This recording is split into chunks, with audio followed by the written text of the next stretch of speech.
Assalomu alaykum aziz do'stlar. Navbatdagi videoga xush kelibsiz. Bugun hayotingizni tubdan o'zgartirishi mumkin bo'lgan mavzuga to'xtalamiz. Kvant ongi orqali psixologik o'zgarish va sog'lomlashish. Siz hech o'ylab ko'rganmisiz?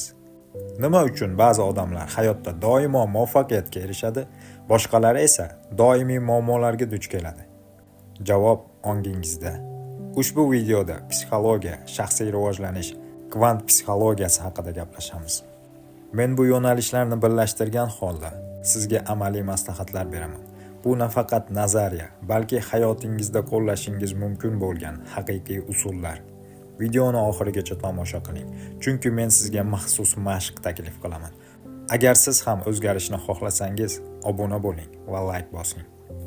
Avvalo, psixologiya nima ekanligini eslaylik. Psixologiya bu inson ongi va xatti-harakatini o'rganadigan fan. Shaxsiy rivojlanish esa bu bilimni hayotda qo'llash. Ammo shaxsiy rivojlanish bu faqat ijobiy fikrlash emas. Bu o'zingizni chuqur tushunish. Misol uchun, agar siz doimiy stressda bo'lsangiz, bu sizning shaxsiy rivojlanishingizga to'sqinlik qiladi. Bu yerda kvant psixologiyasi kirib keladi. U bizga aytadiki, sizning fikrlaringiz kvant darajasida haqiqatingizni shakllantiradi. Fikr bu energiya va u atrofdagi voqeliklarni jalb qiladi. Endi kvant psixologiyasiga o'taylik. Kvant fizikasi ko'rsatadiki, haqiqat bu ehtimolliklar to'lqini va sizning kuzatuvingiz uni haqiqatga aylantiradi. Psixologiyada bu shuni bildiradiki, sizning ongingiz voqeliklarni yaratadi. Masalan, agar siz men muvaffaqiyatsizman deb o'ylasangiz, kvant darajasida bu fikr salbiy voqealarni jalb qiladi. Bu yerda ongi osti dasturlari muhim rol o'ynaydi. Bu sizni ongingizning 95% qismi. U bolalikdan to'plangan dasturlarga asoslangan. Masalan, agar bolaligingizda buni topish qiyin deb eshitgan bo'lsangiz, demak, bu dastur sizning moliyaviy muvaffaqiyatingizga to'sqinlik qiladi. Kvant psixologiyasi orqali biz bu dasturlarni o'zgartira olamiz. Meditatsiya va tasavvur orqali. Keling, shu yerda sizga amaliy maslahat beraman. Har kuni 10 daqiqa meditatsiya qiling. O'zingizni muvaffaqiyatli hayotda tasavvur qiling. Bu kvant maydonini o'zgartiradi va ongi osti dasturlarini qaytadan dasturlaydi. Natijada shaxsiy rivojlanishingiz tezlashadi. Sizning ongi ostingizda qanday salbiy dasturlar bor? Izohlarda yozib qoldiring. Keling, davom ettirsak, keyingi bosqichga o'tamiz. Endi psixosomatika haqida gaplashaylik. Psixosomatika bu ong va tana o'rtasidagi bog'lanish.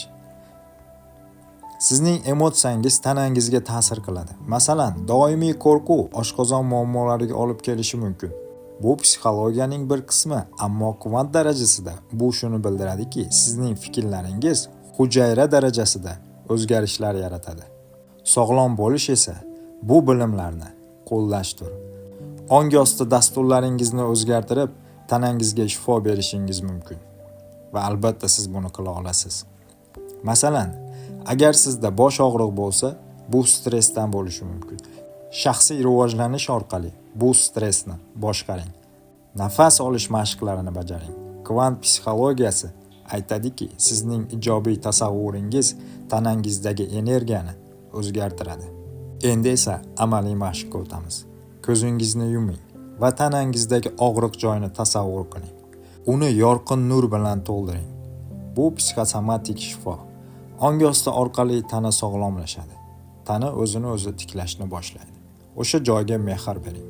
Har kuni bu usullarni qo'llang. Ertalab meditatsiya, kunduzi ijobiy fikrlarda bo'ling. Kechqurun esa minnatdorlik yozing. Bu sizning hayotingizni kvant darajasida o'zgartiradi. Azizlar, bu video orqali siz kvant ongini kuchini tushundingiz deb umid qilaman. O'zgarish bu sizning qo'lingizda. Agar ma'lumotlar sizga yoqqan bo'lsa, like bosing, obuna bo'ling. Izohlarda o'z tajribangizni yozing. Siz qaysi dasturlarni o'zgartirgansiz? Biz esa keyingi videoda yanada chuqurroq mavzularga qaytamiz. Yana ko'rishguncha salomat bo'ling.